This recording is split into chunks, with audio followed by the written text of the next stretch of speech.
داداشی گلم، امیدوارم حال دلتون عالی باشه بچه. یه حال خفن براتون آوردم که یعنی دیگه نگم براتون، خیلی خفنه، مخصوص موبایل پلیر و چهار انگشتی پلیر هست.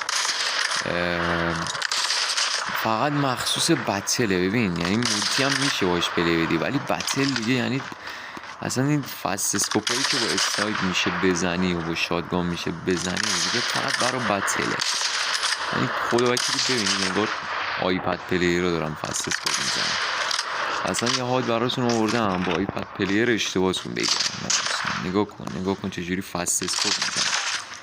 خیلی بچه این حال عالیه، یعنی ساخته شده فقط برای اونایی که شاتگان پلیری و اینا رو دوست دارن و میگن چه آیپد پلیر رو اینقدر قشنگ میزنن اینا. یعنی این عادت بچینی بزنین 2 بار که باش بازی کنین، یعنی به جای آیپد پلیر اشتباهتون میگیرم.